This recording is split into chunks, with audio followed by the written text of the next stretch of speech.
ndashaka kukubwira ko Imana ari yitaba. Imana irambwira ngo akira mwana wanjye ndakubohoye. Nawe ndashaka kukubwira ngo ubohoke uve mu byo urimo maze Imana ikubohore. Nagira ngo Uwiteka abaha imbaraga, aho uri hose ubohoke, aho uri hose ukire, aho uri hose wambara imbaraga, aho uri hose wongere usubizwe mu byiringiro, aho uri hose wongere kubona Imana.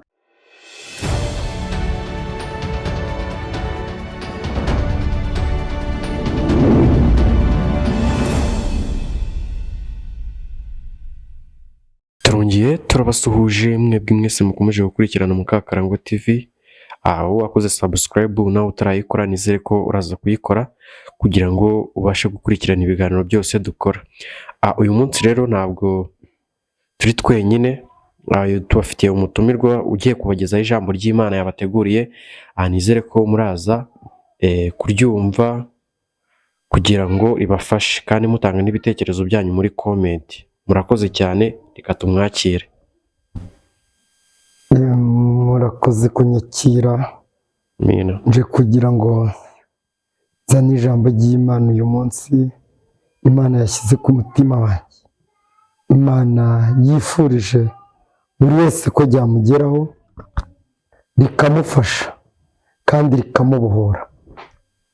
Rero ijambo ry'Imana nzanye riri mu butumwa bwiza uko bwanditswe na Matayo, ibice byaho 8.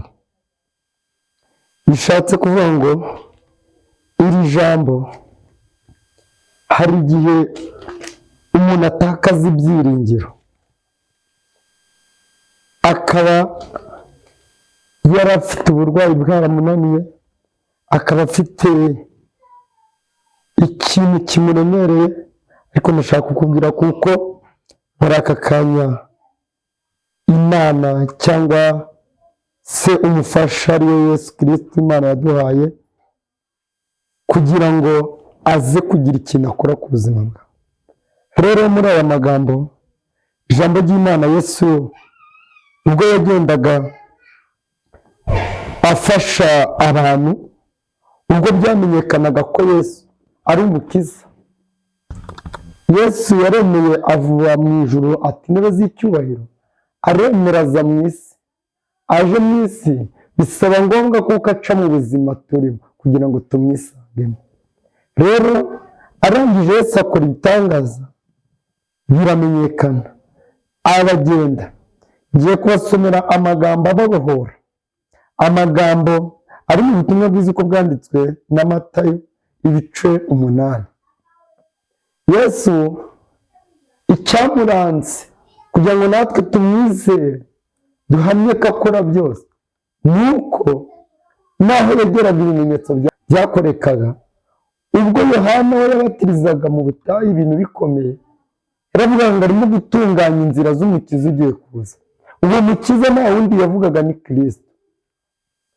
Yesu ubwo yakoreshaga amagambo menshi cyangwa se agakoresha itegeko hakagira ibintu bihinduka, umuntu agakira.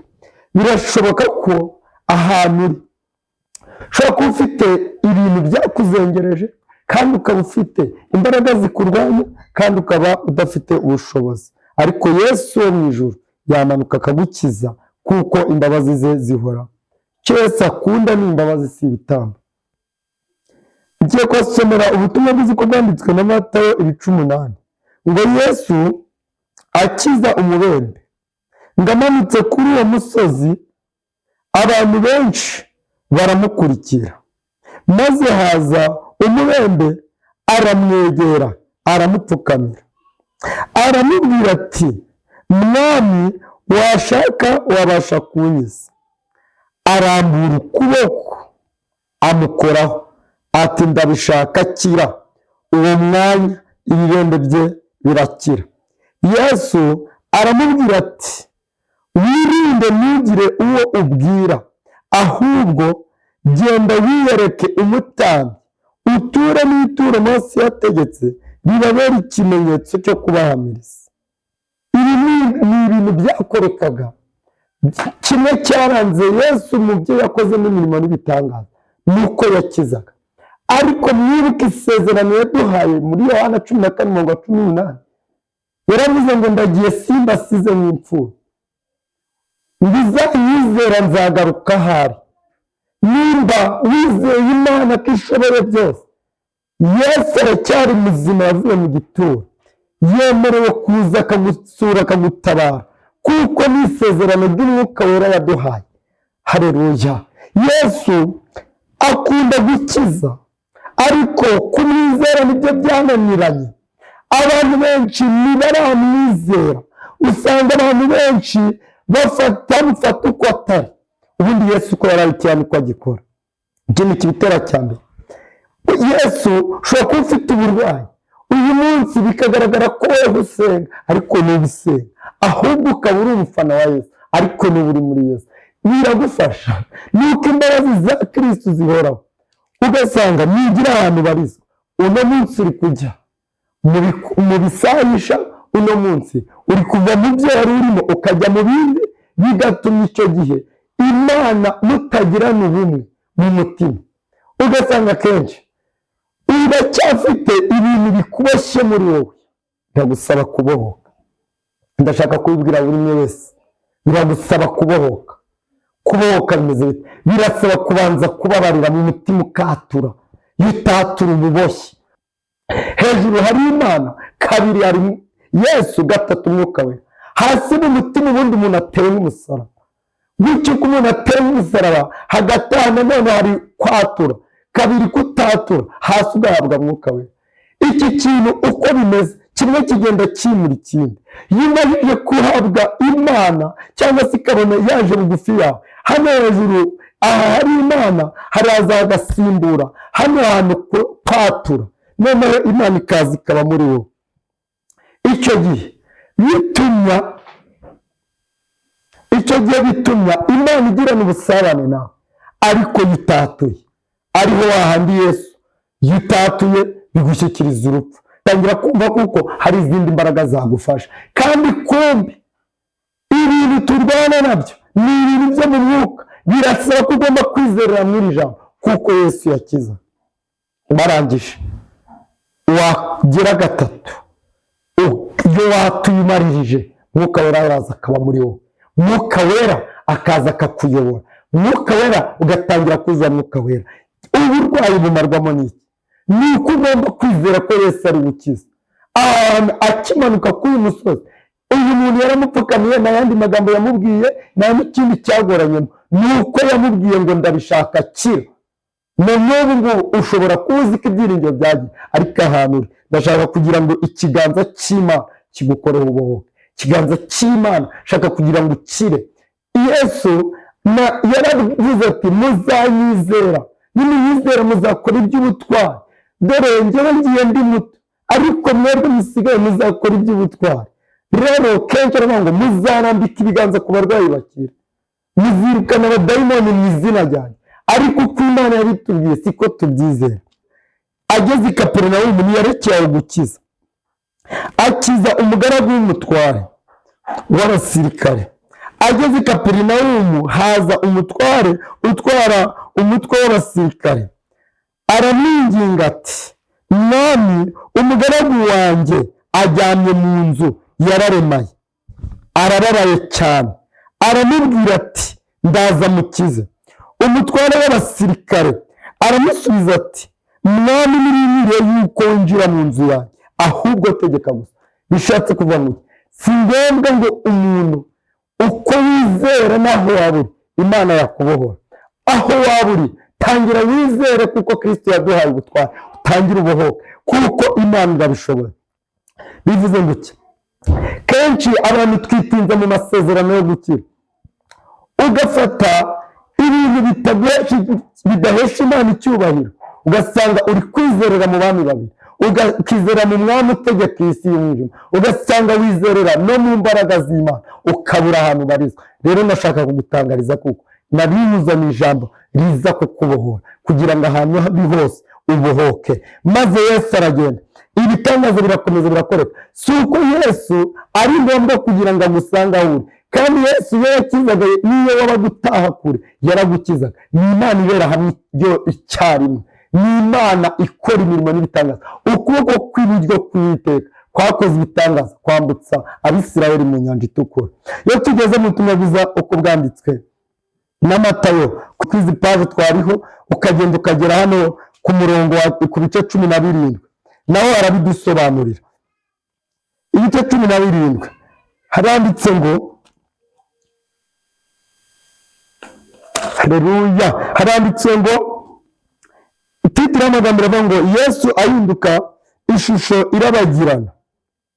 Ariko ijambo ry'Imana iyo tugiye gufata 17 dufata umurongo, Yesu aramusubiza ati, yemwe bantu b'iki gihe biyobagiza batizera, nzageza he kubana namwe? Nzabihanganira kugeza ryari? Nimumunzanire hano. Yesu aramucyaha, dayimoni amuvamo.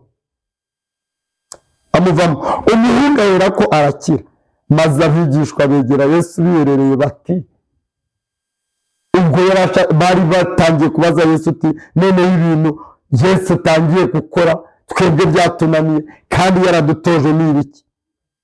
Maze abigishwa ku murongo wa 9 ngo maze abigishwa begera Yesu biherereye bati, niki cyatumye twebwe bitunanira kumwirukana? Icyitondero, arabasubiza ati, ni ukwizera kwanyu guke. Ndababwira ukuri yuko mwaba mufite kwizera kungana nk'akabuto ka sinapi, mwabwira umusozi muti vana ujye hirya wahava. Kenshi abantu tubishizemo ibyiringiro, abantu ntitukizera Imana, ahubwo abantu dufite izindi mbaraga twizera. Ndashaka kugutangariza kugira ngo twizere Imana yo mu gihugu cyo hejuru, imwe yabambye ijuru akaba ari nayo ivubira isi, ni nayo Imana ibasha gukora ibyo abantu batakora. Ngo nuko mufite kwizera guke, ngo mufite kwizera kungana nk'akabuto ka sinapi, ni nk'akantu kangana nk'isaka. Ngo mwabwiriye umusozi muti vana ujye hirya wahava, kandi ngo nta kintu kizabananya. Ngo ariko bene uwo mudayimoni ngo ntavanwamo n'ikindi uretse gusenga. No kenshi iyo mu gihe tugiye gukora iki gikorwa cyo kuba wasengera umuntu, ubundi si ngombwa ngo umuntu yizere, ahubwo wowe nyiri kumusengera niwe ugomba kwizera. Arangije abwira Yesu, ababigishwa bagize ikibazo cyane, kandi Yesu yari amaze iminsi abatoza. Arababwira ngo ni ukwizera kwanyu guke. Ese bivuze ngo iki?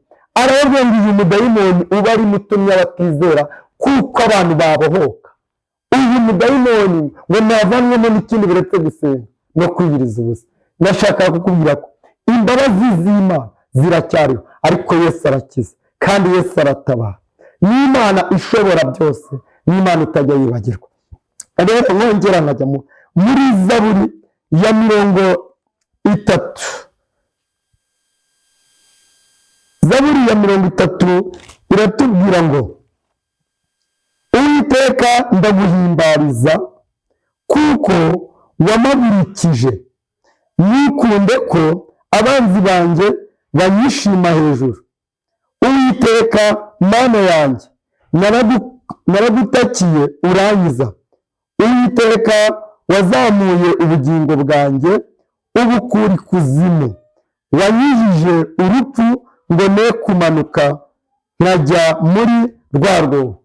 Imana, ariko haleluya, Imana iracyabora, Imana iracyakiza, ni Imana itabara, ni Imana ishobora byose. Yewe sinari nzi ko mfite ibyiringiro kuko nzongera kubohoka, ariko Imana yarambohoye. Ni Imana ibohora nawe igusure, ni Imana ikiza nawe igusure. Imana iratabara, irangije irambwira ati mwana wanjye ndagukijije, irangije ikuramo ibintu by'ibikeri byari mu maguru yawe. Imana irabibohora bivamo, umubiri wanjye uhinduka muzima, ndangije inkuru zirakoreka kuko Imana ari icyo yakoze. Ndashaka kukubwira kuko Imana ari itabara. Imana irambwira ngo akira mwana wanjye ndakubohoye. Nawe ndashaka kukubwira ngo ubohoke uve mu byo urimo, maze Imana ikubohore. Nagira ngo Uwiteka abaha imbaraga, aho uri hose ubohoke, aho uri hose ukire, aho uri hose wambara imbaraga, aho uri hose wongere usubizwe mu byiringiro, aho uri hose wongere kubona Imana ibibona buri gihe bushyashya, yongere igaruke ku buzima bwawe. Amen. Kire neza ijambo ry'Imana.